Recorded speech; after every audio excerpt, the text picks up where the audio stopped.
Ensemble depuis plus de 50 ans, la BICIG est la première banque de la clientèle des particuliers. Nous œuvrons au quotidien pour vous offrir des services innovants. Nous sommes mobilisés pour vous apporter la meilleure expérience client.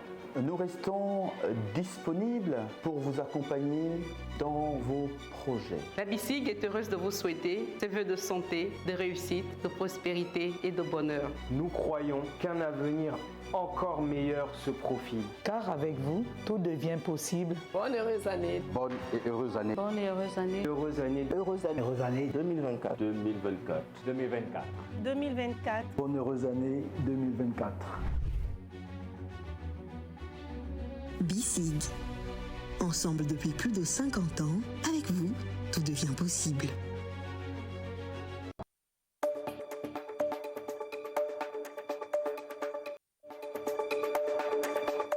Supposée agression du président de la Commission de la Communauté des États de l'Afrique centrale, la vérité au grand jour, vous aurez la déclaration du ministère gabonais en charge de la sécurité au terme d'une enquête.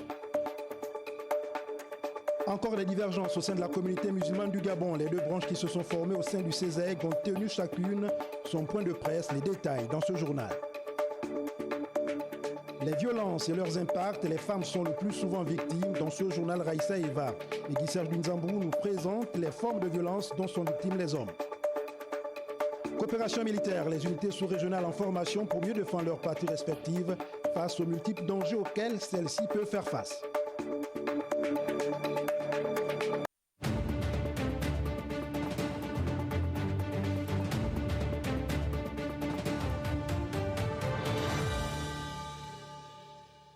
Mesdames et messieurs, bonsoir à tous et bienvenue dans ce journal que nous débutons avec quelques minutes de retard en raison de la retransmission sur nos antennes des rencontres de la Coupe d'Afrique des Nations de football en terre ivoirienne, 8e de finale. Vous venez de le suivre sur les antennes de Gabon première. La Guinée était opposée à la Guinée équatoriale et c'est le Sili national qui s'est imposé 1-0. Ils auront comme adversaire en quart de finale le vainqueur de la rencontre Égypte, République démocratique du Congo, que vous pouvez suivre sur Gabon Culture, chaîne du groupe Gabon Télévision, lorsqu'il sera 21h.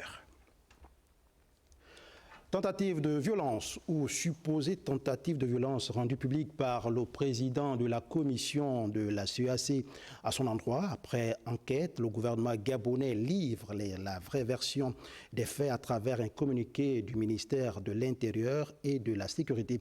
Jean-Éric Nzengi Mangala, conseiller en communication du ministère. Nous l'écoutons. Le jeudi 18 janvier 2024, le président de la commission de la Communauté économique des États de l'Afrique centrale, CEAC, son Excellence Gilberto da Piedade Verissimo, a saisi le gouvernement de la République gabonaise afin de l'informer de ce que, le mercredi 17 janvier 2024 à 9h30, un groupe de 5 individus armés est entré par effraction à sa résidence officielle, 6 au quartier de Guégué, dans le premier arrondissement de Libreville. Faisant suite à l'enquête diligentée à cet effet, le gouvernement tient à préciser ce qui suit. Sur la qualification de graves incidents de sécurité portés par le président de la Commission, il ressort qu'en fait d'agression, il s'est plutôt agi de l'arrivée sur les lieux du propriétaire des locaux accompagné de 2 éléments de sa garde rapprochée venus constater l'effectivité de la libération de la résidence par l'ancien occupant, à savoir M. Gilberto da Piedade Verissimo, absent du territoire au moment des faits, conformément à la résiliation du contrat de bail au 30 novembre 2023. Le président de la commission de la CEAC, Gilberto da Piedade Verissimo, a surpris le Gabon à travers ces allégations infondées. Pourquoi ces informations mensongères? Quelles sont les motivations inavouées du diplomate angolais Guy Frendongobian? La controverse naît de l'information d'une prétendue intrusion armée à son ancien domicile rendue publique par Gilberto da Piedade Verissimo. Le président de la commission de la CEAC n'a pas laissé insensible le gouvernement gabonais. Se basant sur son contrat de bail pourtant résilié par lui-même, c'est une preuve irréfutable que la maison était illégalement occupée et que le bailleur était dans tous ses droits, ce que Gilberto da Piedade Verissimo n'a pas révélé et prouve qu'il serait motivé par des desseins inavoués. De plus, les autorités gabonaises déplorent le fait que depuis sa prise de fonction, le président de la commission de la CIAC ne s'est jamais soumis à l'obligation de notification d'habitation au ministère des Affaires étrangères, conformément aux dispositions pertinentes de la Convention de Vienne du 18 avril 1961 sur les relations internationales. Un fait parmi tant d'autres qui remet en cause la probité morale du diplomate angolais. La stabilité politique, économique et sociale du Gabon en cette période de transition est appréciée et encouragée tant sur le plan national, régional qu'international. Distiller des informations infondées de nature à déstabiliser notre pays suscite à juste titre un sursaut d'élan patriotique car plus que jamais c'est enfin notre essor vers la félicité. Restons dans le cadre des instances sous-régionales pour parler de la présence en terre gabonaise du président de la commission de la communauté économique et monétaire de l'Afrique centrale, Balthazar Ngonga Edjo, est à Libreville pour une série d'activités, notamment la rencontre avec le président de la transition, le général Brice Clotaire Oligui Nguema et le corps diplomatique accrédité au Gabon, Ahmad Benievaka. La visite risquerait de durer seulement 3 jours, mais tout dépendra des agendas des autorités gabonaises et de la disponibilité des personnalités diplomatiques accréditées dans le pays. Balthazar Ngonga Edjo, à Libreville, ne fait que respecter une tradition, celle de faire le tour des pays de la sous-région pour des prises de contact et présentation de la feuille de route de l'organisation. Avec tous les membres du gouvernement de la commission, doivent réaliser les missions circulaires dans tous les 6 États membres pour présenter devant le chef et les autorités de chaque pays. La durée de mon séjour au Gabon, ça dépend de vous. Si vous accélérez toutes les formalités que j'ai prévues dans mon agenda, je le ferai en 2-3 jours. Dans son programme, il figure un tête-à-tête avec le président de la transition, chef de l'État, le général Brice Clotaire Oligui Nguema. Les deux personnalités feront probablement le point de la transition en cours au Gabon, tout en évaluant les projets liés au développement socio-économique du pays, dont l'amélioration de la résilience économique en cas de perturbation des échanges internationaux et du climat des affaires, à travers la diversification économique, l'industrialisation et le relèvement du commerce intracommunautaire. Une trentaine de femmes gabonaises,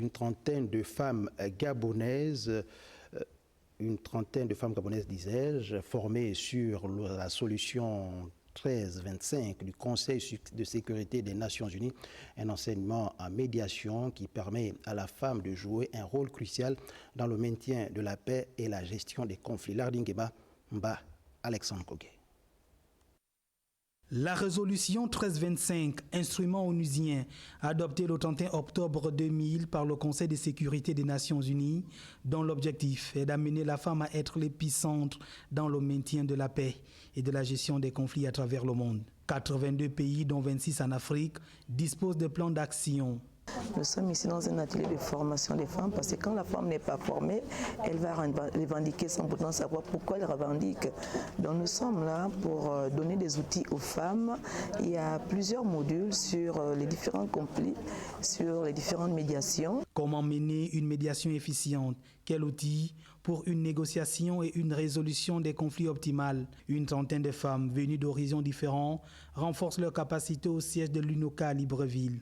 Et sur la base de la résolution 1325 sur les femmes, la paix et la sécurité, il est exigé à toutes les nations d'impliquer les femmes dans les processus de paix au minimum à 30%. Et nous allons intensifier le plaidoyer auprès du président de la transition. Nous, en tant que femmes, nous avons un grand rôle à jouer dans tout ce qui est négociation et gestion des conflits. Et je pense que les femmes aussi ont leur apport à apporter, notamment dans la gestion des différents conflits en étant des médiatrices de paix. Cette formation en médiation et résolution pacifique des conflits à l'endroit des femmes s'inscrit dans un processus de mise en place d'un réseau de femmes médiatrices du Gabon.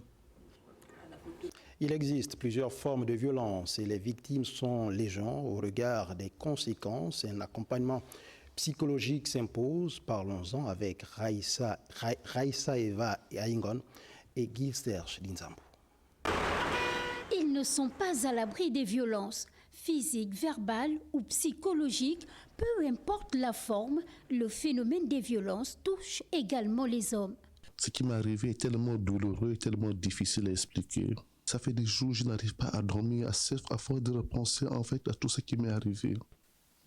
Aujourd'hui, je suis tellement tourmenté, je suis persécuté.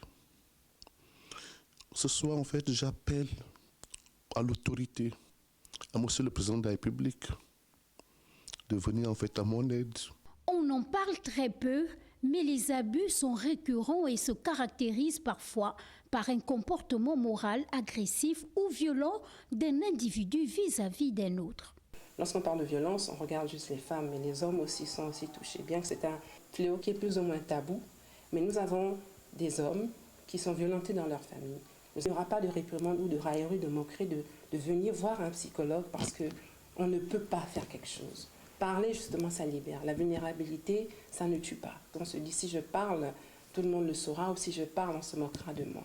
Il est important de sensibiliser la population sur l'importance de venir consulter un psychologue. Tout comme les femmes, les hommes également bénéficient de l'accompagnement du Centre de protection et de promotion sociale situé en Nzengayo, dans le 6e arrondissement de Libreville. Si les violences ont pour la plupart des cas comme victimes les femmes, on s'intéresse dans cet élément qui va suivre aux violences psychologiques dont sont victimes les hommes. Retrouvons Raissa Eva Aingon et Guy Serge Linzambou. Les violences, actes répréhensibles pouvant porter atteinte aux droits des victimes, elles existent sous différentes formes, physiques, psychologiques, verbales, pour ne citer que celles-là. Et les victimes sont nombreuses. Quand mon époux il va jusqu'à faire un enfant, tout ça c'est un poids psychologique quand vous découvrez. Vous souffrez. Il me violentait sauvagement quand j'étais enceinte. Il allait jusqu'à me taper les coups de poing au ventre, les coups de pied. Quand il me prend, il me tient par le cou, il me jette au mur. Un accompagnement psychologique est nécessaire. Nous avons des thérapies à court terme qui peuvent traiter des problèmes comme l'anxiété, comme les dépressions majeures, comme l'agressivité. Thérapie à moyen terme, nous avons les troubles de l'anxiété sociale. Nous avons aussi les anorexies qui peuvent se traiter dans les thérapies à court terme. Là, nous ciblons cette population de mineurs et d'adolescents.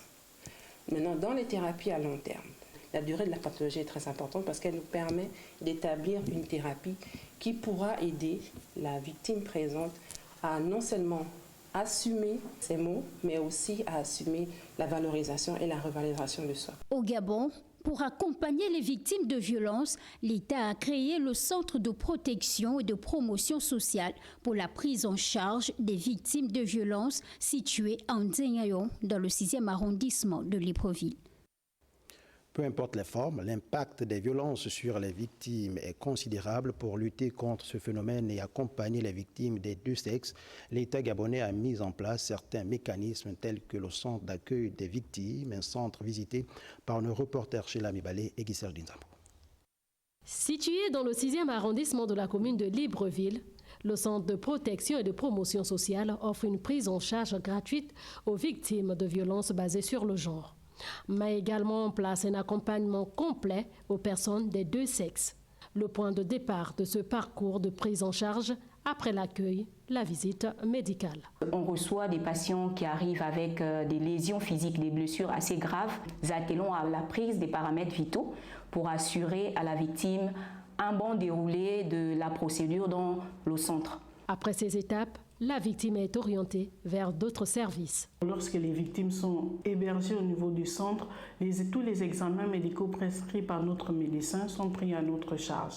Nous assistons les victimes dans la constitution d'un dossier juridique pertinent La saisine des juridictions compétentes et le suivi des affaires en instance. Pionnier en Afrique centrale, l'établissement dispose de plusieurs bâtiments d'hébergement d'urgence. Nous avons 8 villas qui accueillent les victimes de violences. Nous avons la possibilité ici de pouvoir restaurer des personnes matin, midi et soir. Le rapport d'activité annuel 2022-2023 révèle que la tranche d'âge la plus touchée est celle des femmes dont l'âge varie entre 31 à 40 ans et compte environ 37% des victimes des violences basées sur le genre. Plusieurs unités de soldats de la sous-région ont pris part à une formation militaire en forêt équatoriale. Elles visent à renforcer leur capacité de combattre afin de mieux défendre leurs parties respectives face aux multiples dangers auxquels celles-ci peuvent faire face. Daniel Bouka, Arnaud Dassis-Mengue.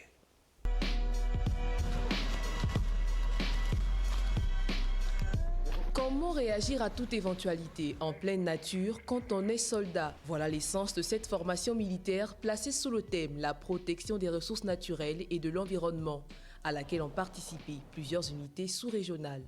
Ces unités avaient vocation à montrer un certain nombre de savoir-faire tels que l'infiltration en jungle, repérage, l'orientation, le franchissement de zones difficiles. C'est un effort particulier qu'elles ont de maîtriser leur environnement, de protéger leur territoire national face parfois à la prédation de ressources, au braconnage, à des trafics illicites. Cette troisième édition de l'Equatorial Patrol abrite plusieurs épreuves sportives, militaires et amicales auxquelles le bataillon camerounais remporte la première place. C'est le sentiment d'un travail accompli, d'un dur travail qu'on a effectué pendant ces 2 semaines. On est vraiment fiers de nous. Quant à la patrouille gabonaise, elle obtient le prix du meilleur tireur. Au nom de mon équipe et moi-même, je ne peux qu'avoir un sentiment de satisfaction. C'était corsé. Et bon, déjà, sur 12 pays, on a pu arracher la première place. Ça, c'est bien. Et sur le classement général, on est 4e. Ces hommes d'armes ont pour rôle défendre l'intégrité du territoire national face aux agressions extérieures et assurer la paix à l'intérieur des frontières, lequel rôle justifie l'importance de cette formation militaire. Peut-être un grand pas vers la réconciliation de la communauté musulmane.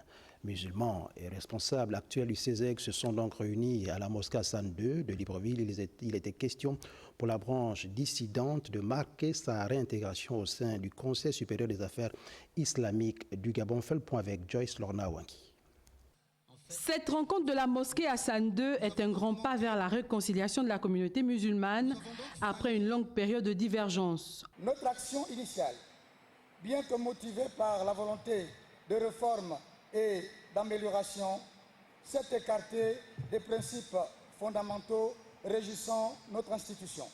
Cette prise de conscience nous a emmenés à reconsidérer notre position et reconnaître l'importance du respect des structures et des règles établies au sein de notre communauté.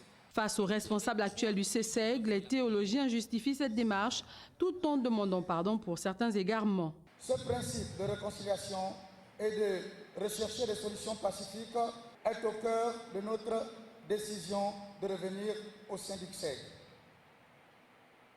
Notre retour au sein du CSEG est donc un acte de réconciliation et un engagement renouvelé envers l'unité de notre communauté. L'islam prône l'amour, le pardon et la justice, et donc cette action laisse cours désormais à l'unité. Nous ne devons pas sacrifier l'intérêt général de cette jeune communauté pour des intérêts personnels. Nous allons continuer pour mettre en place la nouvelle organisation de cette communauté qui sera respectable et respectée et qui pourra parler dignement au nom de la communauté musulmane. Vivement que cette rencontre vienne taire définitivement les égos et surtout penser d'abord au bien-être de la communauté musulmane. Mais une autre branche du CESEG réunie au sein du consensus des imams, théologiens et prédicateurs du Gabon ont à leur tour tenu un point de presse dont vous proposons un extrait au micro de Jean de Dieu Mamboundouania. En réaction au courrier numéro 0037-2024-C7-CABP du 23 janvier 2024 signé de l'imam Rachid Mbadinga, adressé aux imams en les invitant à participer aux travaux préparatoires d'un congrès d'une partie des membres de l'association dénommée Conseil supérieur des affaires islamiques du Gabon, CSEG, nous, consensus des imams, théologiens, prédicateurs du Gabon, ne sont pas partie prenante de la tenue de cette assemblée générale appelée congrès et dont les décisions n'engageront que les participants au dit congrès. Par conséquent, le CSEG en l'état ne peut en aucun cas se prévaloir de représenter toute la totalité de la communauté musulmane du Gabon. Elle n'est qu'une association comme tout autre au regard de la loi 35/62. Elle n'a construit aucune mosquée au Gabon et n'est par voie de conséquence propriétaire d'aucune d'elles où officient les imams menacés et ou intimidés maladroitement. La communauté musulmane du Gabon ne veut désormais qu'une chose, la séparation du politique et du religieux. Toujours en religion, on parle cette fois de la fin de la semaine de prière pour l'unité des chrétiens organisée à la paroisse protestante de 9 étages. La rencontre a permis aux chrétiens catholiques et protestants de renforcer leur lien fraternel autour du thème « Tu aimeras le Seigneur Dieu et comme ton prochain, comme tu l'es. Tu aimeras le Seigneur Dieu comme ton prochain ». Les détails avec Zengdo. Le clergé, constitué des pasteurs et prêtres, fait son entrée ici à la paroisse protestante du 9 étage de Libreville. Le moment est solennel, il s'agit de la célébration de clôture de la semaine de l'unité des chrétiens. Dans son homélie, tirée du livre de Luc, chapitre 10, versets 25 à 37, l'archevêque métropolitain de Libreville a prêché sur la foi et l'amour du prochain. À Dieu, eh bien, nous devons tout donner. Pas le superflu, pas nos petits temps perdus. L'amour que nous recevons de Dieu, nous devons nous aussi le répandre à la création tout entière. La foi rend l'homme juste et le conduit à faire le bien. Les chrétiens présents à cette assemblée ont été invités à être des bons samaritains. Frères et sœurs, nous implorons la bénédiction du Seigneur sur chacun d'entre nous, sur le Gabon et sur tous ses habitants, unis en Christ et animés par le Saint-Esprit de Dieu. Béni soit Les activités liées à la célébration de la semaine de l'unité des chrétiens au Gabon vont s'étendre jusqu'au 15 juin prochain, selon le programme établi. Dans l'élément qui va suivre, Rita Abogo Ndon et Sédik Zengdo nous font l'état de lieu de l'écuménisme entre catholiques et protestants dans notre pays plus d'une décennie plus tard. Quel impact auprès des chrétiens de ces deux obédiences? On regarde. La semaine de prière pour l'unité des chrétiens se célèbre du 18 au 25 janvier de chaque année dans le monde, ce depuis 1908. Elle a pour but de promouvoir des actions entre différents courants du christianisme en dépit de leurs divergences doctrinales. Rien à voir avec le dialogue interreligieux. Au Gabon, plus d'une décennie déjà qu'elle est célébrée entre les chrétiens catholiques et protestants. Mais ce qui nous emmène aujourd'hui à jeter un regard particulier sur ce mouvement interconfessionnel, c'est parce qu'il y a un certain nombre d'interrogations que plusieurs personnes se posent, notamment sur le plan organisationnel. 10 ans plus tard, on émet encore des réserves quand il s'agit, par exemple, d'aborder les questions de spiritualité. Nous avons une liturgie commune, une seule manière d'officier nos cultes. Et nous le faisons en évitant nos particularités, en ne mettant dans notre liturgie que ce qui est de Christ. C'est déjà un pas significatif. Le reste reviendra à mesure que l'écuménisme se construit. Concernant le sacrement de baptême et de mariage. Sur le mariage avec disparité de culte, les choses ont bien évolué. Le baptême, nous avons un même baptême. Notre baptême est valable chez les catholiques comme le baptême catholique est valable chez nous. La seule chose qui nous distance encore un tout petit peu, c'est la question de la scène. Et je pense qu'elle va tomber d'elle-même. Voilà qui est dit, on peut donc espérer un jour voir un chrétien catholique prendre la Sainte Seine chez les protestants. Le directeur général de l'enseignement privé protestant a réuni le corps administratif et le corps enseignant pour réfléchir sur comment relever le niveau des apprenants de l'enseignement protestant du Gabon. Des échanges qui ont eu lieu en présence du président de l'église évangélique du Gabon. Reportage de Pelade Mbouy et Richard Mbouama-Sessé. Dans cette salle, autour du directeur général de l'enseignement privé protestant, les enseignants, les chefs d'établissement, les directeurs d'école et les représentants des élèves pour réfléchir sur comment ramener l'excellence qui caractérisait l'école protestante du Gabon. C'est un impératif du moment.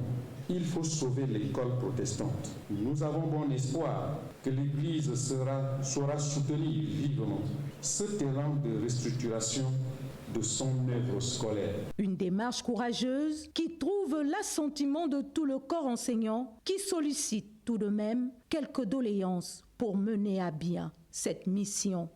Aujourd'hui, on assiste à la déliquescence de nos établissements, due essentiellement à la vétusté des bâtiments, aux conditions de travail difficiles, aux effectifs des apprenants qui diminuent de manière drastique. L'école normale protestante des instituteurs attire aujourd'hui de nombreux compatriotes de par la qualité de la formation qu'elle offre. Malgré tous ces aspects positifs, nous pouvons déplorer la suspension injustifiée du partenariat avec l'État. Conscient que l'école est le socle du développement d'un pays, le directeur général de l'enseignement privé protestant veut miser sur une école dont la règle d'or est performance, compétence et excellence. Le ministre du Pétrole, du Gaz et des Hydrocarbures a reçu une délégation d'investisseurs des Émirats arabes unis pour discuter des possibilités d'intégration des entreprises émirats dans le secteur pétrolier et le gaz du Gabon. Larissa Lormamengi. Parce que le Gabon est un pays à fort potentiel dans le domaine pétrolier et gazier, une délégation représentant des entreprises des Émirats arabes unis a rencontré Marcel Abeke, ministre du Pétrole, pour regarder ensemble les possibilités d'intégration et d'investissement dans le secteur. Notre équipe ici présente représente le secteur oil and gas, pétrole et gaz. Et donc c'était normal que nous puissions rencontrer monsieur le ministre en charge du pétrole. Le meeting portait sur une vue globale du secteur oil and gas au Gabon et comment les compagnies des Émirats arabes unis peuvent intégrer ce secteur afin de faire le transfert de compétences et de technologies au secteur public gabonais. On a discuté de beaucoup de sujets et là nous avons un agenda clair de ce que nous pouvons faire ensemble. Bien que le Gabon soit depuis quelques années dans un processus de diversification de son économie qui intègre l'après-pétrole, le secteur a encore beaucoup à offrir grâce à une politique attractive qui attire encore bon nombre d'investisseurs. À l'intérieur du pays, à présent à Makoko, dans la province de Logoué-Vindo, le ministre de la Santé, professeur Adrien Bougougou, est allé évaluer le début des travaux de l'école provinciale de formation de santé d'action sociale en phase de réhabilitation. Ces structures étaient à l'abandon comme celles de Franceville, Oyem et Mouila. Andy Tungo pour les détails. Face aux urgences de santé, le professeur Adrien Bougougou ne lâche rien. Après Port-Gentil jeudi, le ministre de la Santé a passé une autre demi-journée à Makoko pour évaluer en compagnie de la gouverneure de la province les travaux de réhabilitation des infrastructures de l'école provinciale de formation d'action sanitaire et sociale. Des travaux confiés à la société de construction d'excellence dirigée par une Gabonaise et la gouverneure en est satisfaite. C'est vraiment un grand espoir et nous pouvons le dire de cette manière et remercier les plus hautes autorités de l'État qui ont eu la bravoure, comme l'a dit M. le ministre, de reprendre les choses en main. Lancé depuis seulement 3 semaines et déjà à 20% d'exécution, ces travaux qui concernent la restauration des bâtiments, logements, voiries et réseaux divers s'inscrivent dans le cadre de la politique nationale de développement sanitaire. Vous savez combien la santé est au cœur des préoccupations du chef de l'État. Et donc, il nous avait hautement instruit et dans des délais relativement brefs de réhabiliter cette école. À la rentrée 2024-2025, il faut que cette école soit complètement refaite parce que de la formation dépend le fonctionnement des structures sanitaires, parce que nous avons un déficit énorme. Financé par l'État gabonais sur instruction du président de la transition, ces travaux vont préparer cette école à accueillir les candidats du concours organisé par le gouvernement déchu, dont les résultats ne seront publiés qu'après la mobilisation des budgets de fonctionnement, l'affectation des enseignants et la redéfinition des curricula. Des journées scientifiques à l'école polytechnique de Massoukou à Franzi dans la province du Haut-Ogooué. À cette occasion, plusieurs entrepreneurs sont venus se rendre compte des conditions d'apprentissage des étudiants, mais aussi de nouer des partenariats dans l'objectif de recruter les meilleurs d'entre eux dans certaines entreprises. Fernand-Zang. Ces journées scientifiques de l'école polytechnique de Massoukou ont été une opportunité tant pour les enseignants que les étudiants de bénéficier d'un espace d'échange interdisciplinaire et constructif. Occasion pour les différents industriels présents à ce rendez-vous scientifique de mieux apprécier les conditions d'apprentissage et de s'imprégner des réalités des différentes filières existantes face aux nombreux défis et enjeux dans le monde professionnel.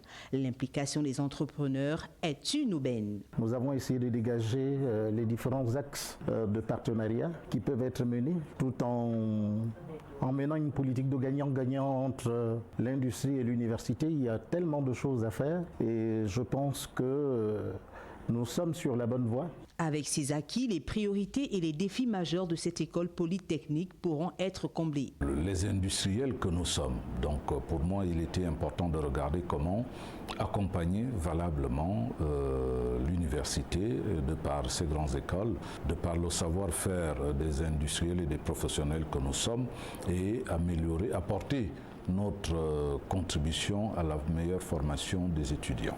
Cette plateforme scientifique a permis aux responsables de l'USTM de s'ouvrir au monde professionnel industriel, lequel se dit prêt à soutenir la formation des étudiants.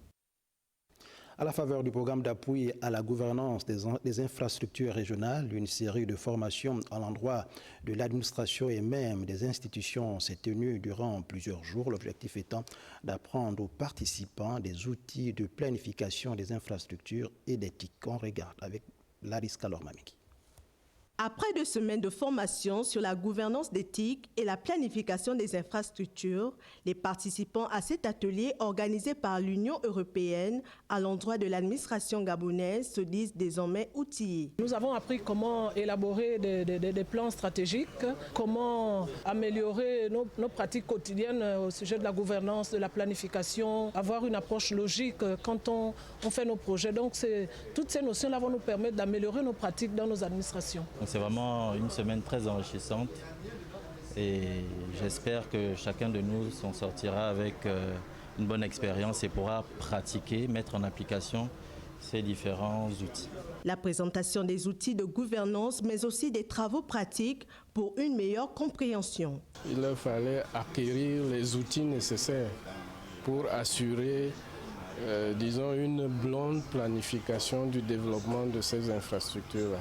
C'est-à-dire pour contribuer à améliorer les investissements publics dans les infrastructures. Il s'agissait donc de comprendre comment de la vision, par exemple, du chef de l'État, on peut arriver au niveau le plus bas possible, c'est-à-dire à la mise en place des infrastructures nécessaires pour atteindre la vision du chef de l'État.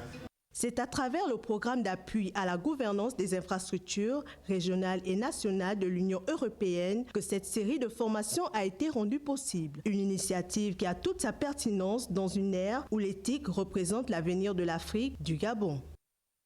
Ce reportage était bel et bien signé Blaski Okomba. Deuxième édition de la journée récréative en faveur des personnes âgées de la gériatrie de Mélène, des moments de détente et de réjouissance pour les pensionnaires de cette unité sanitaire. Cette journée est organisée par la Fondation Orema Guiliewe, Guy Ndongobian et Ludovic Bitogo nous font le point.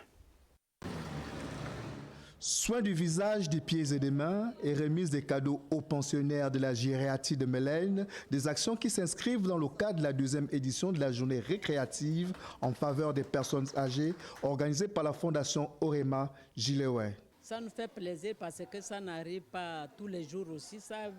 Il y a des gens qui viennent nous faire ça, mais pas tous les jours. Oui, à chaque fois quand les gens viennent nous donner des cadeaux, On ne peut être que content, papa. En plus de ces marques d'attention, un copieux repas a été offert. C'est quelque chose que j'aime faire. Même mes grands-parents et tout ça, j'aime bien m'en occuper. C'est déjà voir qu'ils ne sont pas oubliés, ils ne sont pas délaissés, qu'ils sont toujours importants, quoi.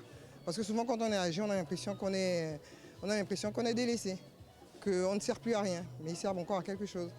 Parce que pendant qu'on est avec eux, on parle avec eux, ils nous racontent leurs histoires, ils nous donnent des conseils. Créée en décembre 2012, la Fondation Orema Gilewe mène des actions socio-culturelles et sanitaires et les questions de genre. En politique, l'Union pour la Nouvelle République UPNR a procédé à sa rentrée politique dans un contexte de transition, occasion choisie pour le président de cette formation politique, Louis-Gaston Maïla, d'inviter ses compagnons à œuvrer à l'édification d'un Gabon nouveau. Cyril Bertrand Galiko et Médarengeng. C'est une rentrée politique jumelée à la présentation de vœux au président fondateur de leur formation politique qui a permis aux compagnons de l'Union pour la Nouvelle République de démontrer leur indéfectible attachement aux idéaux de cette formation politique dans un contexte où il n'y a pas d'opposition ni de majorité. Dans le monde, la liberté reste fragile et doit être défendue. Chez nous, la légalité constitue un objectif primordial qui sollicite plus que jamais notre volonté politique. Nous venons donc soutenir la transition et le CTRI en étant une sentinelle, car nous n'avons pas de pays de rechange. Tout en saluant les actions menées par le Comité pour la transition et la restauration des institutions, le président fondateur de l'Union pour la Nouvelle République a tenu à demander aux nouvelles autorités de proposer une loi d'amnistie. Je voudrais dire que cette transition doit nous amener une loi d'amnistie. Pourquoi d'autres ne sont pas là?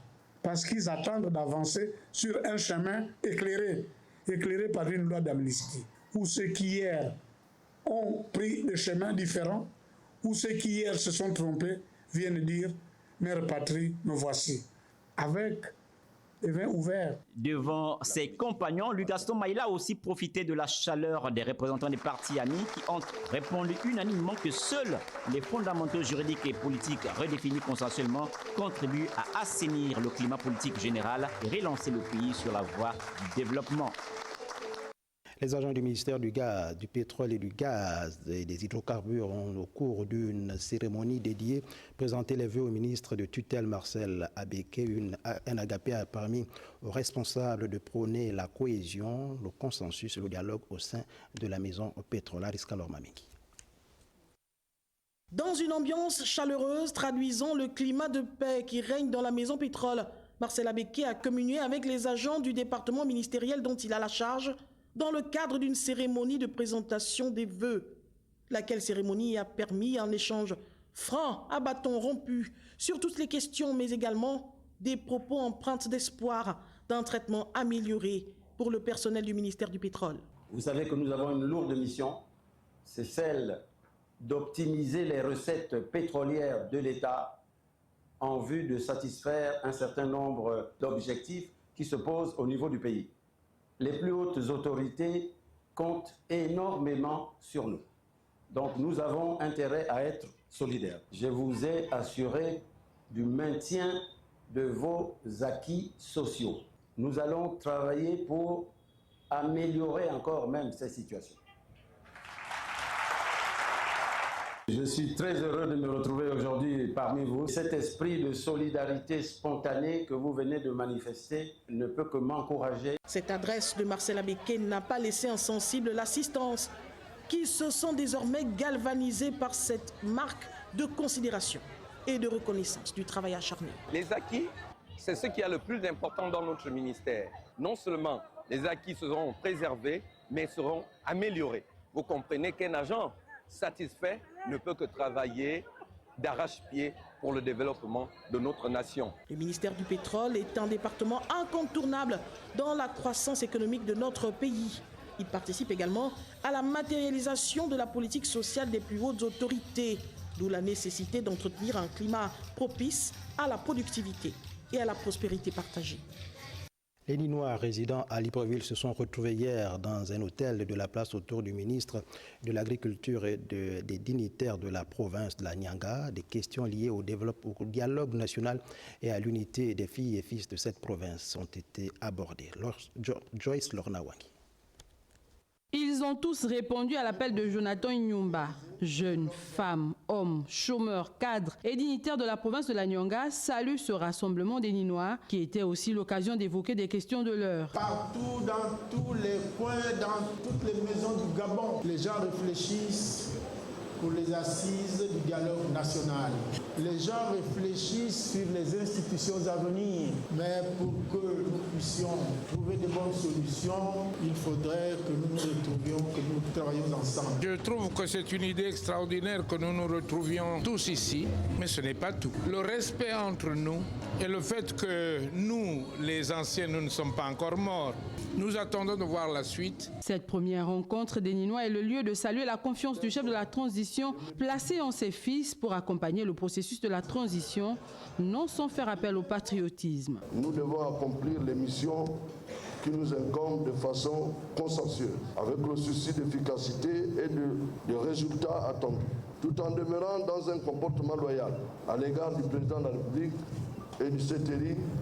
Cette loyauté s'impose à tous les fils de la Nyanga pour le respect de la nation et si nous voulons à l'avenir toucher plus de dividendes en termes de développement de notre contrée. Outre l'unité des fils de cette partie du pays, l'arrivée prochaine du chef de l'État dans la Nyanga a été abordée et déjà des commissions de réflexion et d'élaboration des projets constructifs pour la province qui devront être présentés au chef de la transition ont été mises en place. L'Association nationale des entraîneurs et éducateurs de football du Gabon a organisé son assemblée générale ordinaire au centre technique de Bikélé. Ils ont adopté le rapport, mais s'agissant du nouveau règlement, une autre rencontre sera organisée. Charles Ogoula. Des débats houleux, mais dans un esprit de fair play pour faire avancer considérablement l'association des entraîneurs et éducateurs de football du Gabon. Une assemblée générale ordinaire très attendue. On a fait un temps sans beaucoup travailler. Il fallait savoir où est-ce qu'on en est, d'où la convocation des membres que nous sommes. Maintenant, pendant les travaux, il y a des points positifs, il y a des points négatifs. Et les points négatifs, on doit encore se retrouver pour essayer d'améliorer ce qui a été mal fait. Et là où nous sommes, les points d'ombre que nous avons, on est en train de former des commissions ad hoc qui vont travailler pour que la lumière soit faite et pour le bon fonctionnement de l'Assemblée des entraîneurs et éducateurs du football gabonais.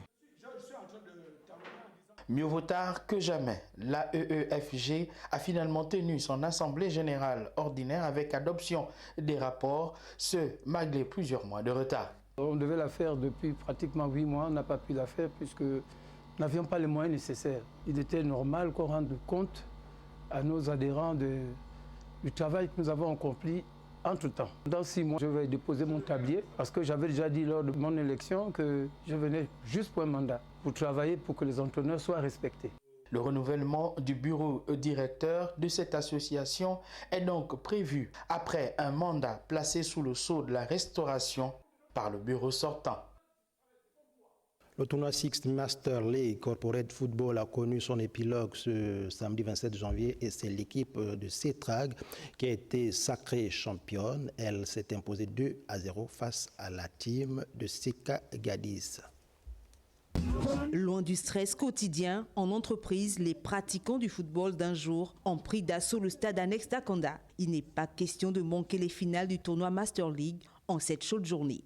Elles étaient au départ plusieurs inscrites. Seules 2 équipes ont eu le privilège de se qualifier pour la finale. Étape cruciale de la compétition qui voit la présence des invités de marque. Nous avons bien apprécié cette mixité dans les équipes. Il était question que chaque équipe ait au minimum 2 femmes sur le terrain. Vraiment, c'est assez plaisant de voir de telles initiatives et félicitations encore aux organisateurs. Le sport, c'est la santé, comme vous le savez. Donc quand les entreprises prennent le pas comme ça, parce qu'effectivement, ils sont dans un milieu professionnel assez intense, stressant, et qu'ils arrivent à trouver le temps de se retrouver comme ça, je pense que c'est une très bonne chose. L'affiche en finale, CETRAG Seka Gadis, des habitués des tournois Sixth. Seulement, CETRAG va imposer son style de jeu, construit et élaboré. Résultat, 2-0 pour CETRAG. On a un sentiment de satisfaction et on a suivi les consignes du coach pour que nous puissions remporter cette compétition. L'idée vraiment, c'était de mettre en avant les valeurs du sport, telles que la discipline, la rigueur, le travail en équipe. Et ce sont des valeurs qui nous tiennent énormément à cœur au BET 241. Cette compétition est un indicateur de la place qu'occupe le sport en entreprise. On espère pour la prochaine édition que cette entreprise qui puisse venir jouer. Le rendez-vous est pris pour la 2e édition prévue se jouer en juin prochain. Nous vous l'annonçons depuis la semaine dernière que votre émission du dimanche, les grands dossiers, se heurtent à plusieurs agendas, dont celui de la diffusion en direct sur nos antennes de la Coupe d'Afrique des Nations de football. Prière de nous excuser pour ce décalage de programme. À ce communiqué pour la fin, suite à l'incendie survenu au siège de la CNAM GS le 22 janvier 2024, l'accès à ce bâtiment est interdit au public. À cet effet, la direction générale est délocalisée sur le site du Como 6 à Montagne Sainte. La direction générale de la CNAM GS vous remercie pour votre compréhension. C'est la fin de ce journal, mesdames et messieurs. Bonne suite des programmes à tous et à très bientôt. Au revoir.